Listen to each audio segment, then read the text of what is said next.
Perikov base Mishnah Zion, and we move on. This is really, seems to be a continuation of the previous Mishnah. A simple case. Remember, you've got your boards for sitting on, called the chipuyim. We said before that as long as you've got the middle one intact, if it's a tefach wide according to Reb Shimon, or you've got the two outside ones, the chair is called royal yeshiva. Here it says, two are missing, next to each other. All you've got is a third one on the side. So that's obvious from the previous Mishnah that the chair, of course, will be tahor. Having just one on the side is not royal yeshiva. Says the Mishnah, now the Chachamim's view is very straightforward. Having just one board on the side, of course the chair is not royal yeshiva. It sounds like Rabbi Kiva is saying the chair is royal yeshiva even with just one board on the side. However, it's not much mistaba that that's what Rabbi Kiva says. And also, if that's what Rabbi Kiva really holds, then the Mishnah should have just added that on to the previous Mishnah that Rabbi Kiva says not only if the Emtsoi is Kaim, even if just the Chitzin is Kaim. But if you look in Adius, where this Mishnah comes as well in a Perik base, the way the Baal Tanur and the Rishonim explain it there is completely different. Everybody agrees that having just one board on the side, the chair is now not royal yeshiva, and as far as the chair is concerned, the chair is broken. What we're dealing with here is something completely different. We've got a chair which is broken, because all the boards are missing. You've got just one board on the left, the chair is broken. However, this chair has got sides. So now that the chair can't be used for sitting on, the chair could now also be a box, a ready-made box for kibble, a regular kli kibble, albeit not able to be royal yeshiva.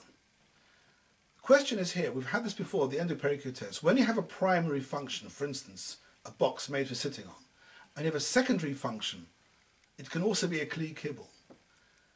Before we had the rule, bottle or ikka, bottle hatfela. When the primary function fails, when it can no longer be used as a chair, then the whole thing is tor. It's no longer even regarded to be a kli kibble. That secondary function of kibble also fails, and we've got a complete sheva kli. It's not even makabel tumah materes kli kibble.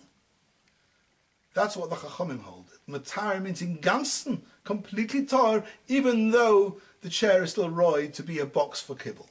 Because the ikka tashmish of yeshiva has failed. Rabbi Kiva says no, he's Tomei.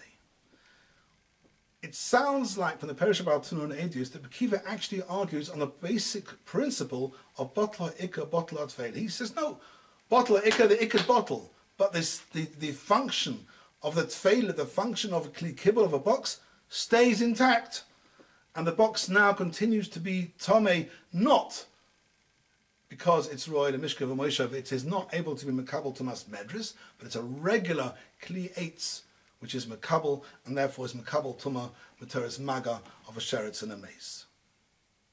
That's how you have to learn this machlokas here. Now the second bit of the Mishnah is absolutely beautiful. Omar Rabbi Yehuda. This rule that we said bottle ikka bottle atfela, which the Chachamim say, which means if a chair cannot be used for sitting on, and can only be used as a kli kibble, means it fails in the kli kibble function as well. He says this rule applies even to the case we had before, afkese shel kala, when we're dealing with a specific chair made for a kala. Shnitlu chipuyov. Sorry.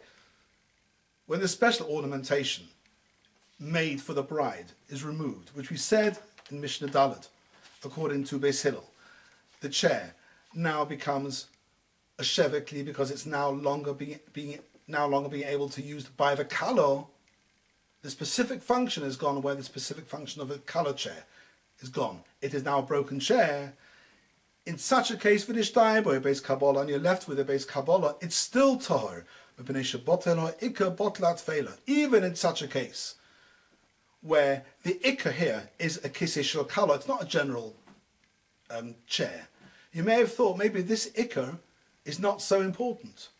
When we're dealing with a regular chair made for yeshiva and it breaks, Yeah, when that breaks, you say bottle Kabbalah, the kibble part is also broken.